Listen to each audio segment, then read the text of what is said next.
दोस्तों, भारत और बांग्लादेश के बीच सीमा विवाद थमने का नाम नहीं ले रहा है। बांग्लादेश जब से भारत के साथ तार फेंसिंग विवाद को लेकर संयुक्त राष्ट्र यानी यूएन के पास गया है, तब से वहां के हुक्मरानों को यह गलत फहमी होने लगी है कि संयुक्त राष्ट्र जो भी एक तरफा आदेश पारित कर देगा, उसे भारत चुपचाप मान ही लेगा। लेकिन शायद ढाका में बैठी सरकार इस बात को पूरी तरह भूल रही है कि इस समय भारत की गद्दी पर कौन बैठा है। वह यह भूल गए हैं कि यह आज का नया भारत है जो अपनी संप्रभुता की रक्षा के लिए हर मोर्चे पर मुंहतोड़ जवाब देना बहुत अच्छे से जानता है। और तो और वे इतिहास के उस पन्ने को भी भूल गए कि यह वही भारत है जिसने 16 दिसंबर 1971 को दुनिया का भूगोल बदलते हुए पूर्वी पाकिस्तान को नक्शे से मिटाकर बांग्लादेश बनाया था। भारत इस बात को बहुत अच्छे से समझता है कि जब तक वह बांग्लादेश के साथ अच्छे और दोस्ताना रिश्ते बनाए रखेगा, तब तक वहां शांति और सुरक्षा कायम रहेगी। लेकिन अगर पड़ोसी देश ने अपनी हदें पार करने की कोशिश की, तो इतिहास गवाह है कि भारत के लिए अपनी सीमाओं की रक्षा करना कोई बहुत बड़ा काम नहीं है। इस बार तो अमेरिका भी किसी को बचाने के लिए सामने नहीं आने वाला, और ना ही चीन में इतनी हिम्मत है कि वह सामने से आकर कोई बड़ी गुस्ताखी करने की जुर्रत कर सके। रही बात पाकिस्तान की, तो उसकी रणनीतिक हैसियत पूरी दुनिया के सामने पहले से ही मटियामेट है, और आज तक के सैन्य इतिहास में यह दर्ज है कि ये हिंदुस्तान की ही फौज थी जिसके सामने 1971 में 93,000 पाकिस्तानी सैनिकों ने घुटने टेक दिए थे, जो आधुनिक इतिहास का सबसे बड़ा सैन्य आत्मसमर्पण माना जाता है। भारत की कोशिश हमेशा से यही रही है कि वह अपने पड़ोसियों के साथ कूटनीतिक मर्यादा और सद्भावना के रिश्ते निभाए। लेकिन जिस दिन देश की सुरक्षा एजेंसियों को यह लग गया कि सामने वाला देश भारत के हितों को नुकसान पहुंचा रहा है और कड़े संदेशों को नजरअंदाज कर रहा है, उस दिन रणनीतिक संतुलन बदलने में देर नहीं लगेगी। लेकिन अब सबसे बड़ा सवाल यह है कि इस पूरे जमीनी विवाद के बीच संयुक्त राष्ट्र की एंट्री हो चुका है। संयुक्त राष्ट्र ने भारत के इस बेहद महत्वपूर्ण सुरक्षा प्रोजेक्ट के खिलाफ एक ऐसा पक्षपातपूर्ण रुख अपनाया है जिसने सीधे तौर पर नई दिल्ली और प्रधानमंत्री नरेंद्र मोदी की दृढ़ इच्छा शक्ति को चुनौती दे दी है। लेकिन शायद इस अंतर्राष्ट्रीय संस्था को भी यह अंदाजा नहीं है कि जब बात राष्ट्रहित की आती है, तो भारत के फैसले और प्रधानमंत्री मोदी का रुख पूरी दुनिया के बड़े बड़े मंचों को हिलाकर रख देता है। तो फिर संयुक्त राष्ट्र की यह कागजी धमकियां भारत के संकल्प के सामने भला क्या बिगाड़ पाएंगी? आखिर संयुक्त राष्ट्र ने ऐसा क्या आदेश दिया है? दिल्ली का 2 फ्रंट एक्शन प्लान इस चक्रव्यूह को कैसे तोड़ेगा, और कैसे भारत अंतर्राष्ट्रीय पाबंदियों की परवाह किए बिना अपनी सरहद को अभेद्य बनाने में जुटा है, इसे हम पूरी रिपोर्ट में गहराई से समझेंगे। दोस्तों, अब हमें उस सबसे बड़े और कड़वे सच को समझना होगा जिसे मुख्यधारा का मीडिया अक्सर दबा देता है। सवाल यह उठता है कि आखिर संयुक्त राष्ट्र यानी यूएन भारत जैसी उभरती हुई वैश्विक महाशक्ति के खिलाफ ऐसा पक्षपातपूर्ण रवैया क्यों अपना रहा है, और अचानक बांग्लादेश का हमदर्द क्यों बन गया है? रणनीतिक जानकारों की माने तो इसके पीछे अंतर्राष्ट्रीय राजनीति का एक बहुत बड़ा और पुराना चक्रव्यूह काम कर रहा है।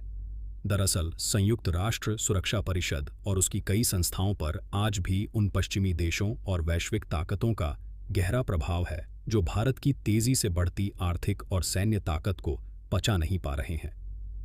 भारत जिस तरह से वैश्विक मंचों पर अपनी स्वतंत्र विदेश नीति चला रहा है, बिना किसी दबाव के अपने फैसले खुद ले रहा है और दुनिया के बड़े मंचों पर ग्लोबल साउथ का लीडर बनकर उभर रहा है,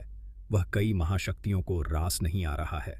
ऐसे में भारत को घेरने और उसके बढ़ते कदमों को रोकने के लिए इन ताकतों को बांग्लादेश के रूप में एक मोहरा मिल गया है। अंतर्राष्ट्रीय मंचों पर बांग्लादेश को आगे करके यह ताकतें असल में भारत की संप्रभुता और उसके आंतरिक सुरक्षा फैसलों पर दबाव बनाने की कूटनीतिक साजिश रच रही हैं। लेकिन यहाँ एक और बड़ा सवाल यह है कि बांग्लादेश खुद भारत के साथ इस समय इस सीमा विवाद को इतनी हवा क्यों दे रहा है? आखिर अचानक ऐसा क्या हो गया कि कल तक जो पड़ोसी देश दोस्ती की दुहाई देता था, वो आज सरहद पर लगे तार फेंसिंग के प्रोजेक्ट को रुकवाने के लिए एड़ी छोटी का जोर लगा रहा है? इसका सबसे बड़ा कारण है बांग्लादेश की आंतरिक राजनीति और वहां सत्ता में आए नए समीकरण। ढाका की नई हुकूमत इस समय अपने देश के भीतर चरमपंथी और भारत विरोधी तत्वों को खुश करने की कोशिश कर रही है ताकि अपनी राजनीतिक जमीन को मजबूत कर सके।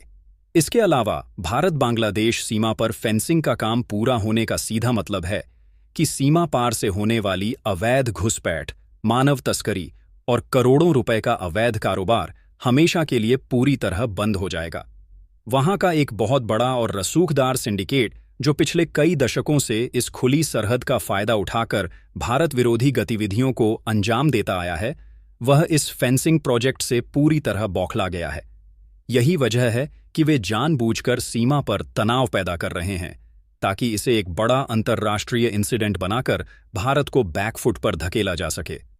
लेकिन ढाका और न्यूयॉर्क में बैठे रणनीतिकार ये भूल गए कि दिल्ली के साउथ ब्लॉक में इस बार जो काउंटर स्ट्रेटजी तैयार की गई है वह इस पूरे चक्रव्यूह के परखच्चे उड़ाने के लिए काफी है।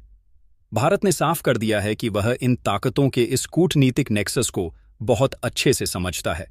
यही कारण है कि भारत ने अपनी नीति को रक्षात्मक बनाने की बजाय बेहद आक्रामक मोड़ पर डाल दिया है, जिसका नतीजा अब पूरी दुनिया के सामने आने वाला है। दोस्तों, अगर आप भी अपने देश की संप्रभुता और भारत के इस करारे पलटवार का दिल से समर्थन करते हैं तो इस वीडियो को तुरंत एक लाइक कर दीजिए और कमेंट बॉक्स में पूरी ताकत के साथ जय हिंद वीर जवान लिखना मत भूलिएगा। चलिए समझते हैं कि बीती रात सरहद पर इस महाबवाल की शुरुआत कैसे हुई। तो दोस्तों, अब इस कूटनीतिक रस्साकशी को पूरी तरह समझने के लिए हमें इतिहास के उन पन्नों को पलटना होगा जो आज के इस तनाव की असली बुनियाद हैं। बहुत से लोग यह सोच रहे हैं कि आखिर कल तक जो बांग्लादेश भारत को अपना सबसे बड़ा मददगार और रक्षक मानता था, वो अचानक आज हमारे ही खिलाफ इस कदर क्यों खड़ा हो गया। अगर हम बीते सालों के इतिहास पर नजर डालें तो भारत और बांग्लादेश के रिश्ते हमेशा से एक जैसे नहीं रहे हैं, बल्कि इनमें कई बार बड़े रणनीतिक उतार चढ़ाव आए हैं। साल 1971 में बांग्लादेश के जन्म के समय जो एक गहरी दोस्ती और कृतज्ञता की भावना थी, वह समय के साथ ढाका की आंतरिक राजनीति के कारण बदलने लगी। जब भी बांग्लादेश में भारत समर्थक सरकार रही, तब दोनों देशों के बीच सीमा विवाद सुलझाने और व्यापार बढ़ाने पर सकारात्मक काम हुआ। लेकिन जैसे ही वहां की अंदरूनी राजनीति में बदलाव आया, कुछ कट्टरपंथी और विदेशी ताकतों के इशारे पर चलने वाले तत्वों ने अपनी राजनीतिक रोटियां सेकने के लिए भारत विरोधी नैरेटिव को हवा देना शुरू कर दिया। पिछले कुछ सालों में यह देखा गया है कि बांग्लादेश के भीतर एक खास राजनीतिक धड़ा जानबूझकर जनता के बीच यह डर फैलाता रहा है कि भारत उन पर अपना प्रभुत्व जमाना चाहता है। इसी झूठे डर और प्रोपेगेंडा का नतीजा है कि आज वहां की नई हुकूमत भारत के साथ सीधे टकराव का रास्ता चुन रही है। सीमा पर अवैध गतिविधियों, मवेशियों की तस्करी और जाली नोटों के सिंडिकेट पर जब भी भारतीय सुरक्षा एजेंसियों ने नकेल कसी, तब तब वहां के कुछ रसूखदार गुटों को मिर्ची लगी है। यही कारण है कि वे भारत की इस जायज सुरक्षा फेंसिंग को एक बड़ा मुद्दा बनाकर पेश कर रहे हैं। वे यह भूल गए कि भारत ने पिछले कई दशकों में एक बड़े भाई की तरह हमेशा उनकी आर्थिक और रणनीतिक मदद की, चाहे वह आपदा के समय अनाज और दवाइयां पहुंचाना हो या फिर अंतर्राष्ट्रीय मंचों पर उनका साथ देना हो। लेकिन इतिहास गवाह है कि एहसान फरामोशी की कूटनीति कभी लंबे समय तक नहीं टिकती। बांग्लादेश आज जिस तरह से भारत के खिलाफ संयुक्त राष्ट्र का दरवाजा खटखटा रहा है, वह असल में उनकी इसी बदली हुई और नकारात्मक सोच का नतीजा है। वे यह दिखाना चाहते हैं कि वे भारत के सामने झुकने वाले नहीं हैं, लेकिन हकीकत यह है कि इस तरह का व्यवहार करके वे खुद अपने ही पैरों पर कुल्हाड़ी मार रहे हैं। दिल्ली के रणनीतिकार इस पूरे इतिहास और बदलते मिजाज को बहुत अच्छे से समझता है, और यही वजह है कि इस बार भारत ने साफ कर दिया है कि पुरानी दोस्ती अपनी जगह है, लेकिन जब बात देश की सरहद और सुरक्षा की आएगी तो नया भारत किसी के इतिहास या पुराने रिश्तों की दुहाई सुनकर अपने कदम पीछे नहीं खींचेगा। तो दोस्तों, इस बदलते इतिहास और अंतर्राष्ट्रीय साजिशों के बीच जिस खबर ने सबसे ज्यादा खलबली मचाई है, वो है दिल्ली के साउथ ब्लॉक से निकलने वाला भारत का 2 फ्रंट एक्शन प्लान। जब संयुक्त राष्ट्र के बंद कमरों में भारत को प्रतिबंधों की धमकियां दी जा रही थीं और ढाका की नई हुकूमत जश्न मनाने की तैयारी कर रही थी, ठीक उसी समय हिंदुस्तान के शीर्ष नेतृत्व ने रक्षात्मक होने के बजाय एक साथ 2 अलग-अलग मोर्चों पर अपनी बिसात बिछा दी। भारत की यह दोहरी कूटनीति साफ करती है कि देश का शीर्ष नेतृत्व ना तो कागजी प्रतिबंधों के डर से घुटने टेकने वाला है और ना ही अपनी सरहद को अभेद्य बनाने के इस ऐतिहासिक मिशन को बीच में छोड़ने वाला है, बल्कि अब भारत इस चक्रव्यूह को सीधे अंतर्राष्ट्रीय मंच पर ध्वस्त करने जा रहा है। इस बेहद गोपनीय और आक्रामक रणनीति के तहत भारत एक साथ अंतर्राष्ट्रीय नियमों और जमीनी हकीकत दोनों मोर्चों पर संतुलन बनाकर खेल रहा है। इसके तहत जहां एक तरफ दुनिया के सबसे ढाकड़ और बेबाक विदेश मंत्री एस जयशंकर को संयुक्त राष्ट्र के मंच पर सीधे बातचीत करने और इस पक्षपातपूर्ण रवैये को बेनकाब करने के लिए न्यूयॉर्क भेजा जा रहा है, तो वहीं दूसरी तरफ जमीनी मोर्चों पर सुरक्षा व्यवस्था की कमान देश के सबसे बड़े रणनीतिकार ने संभाल ली है।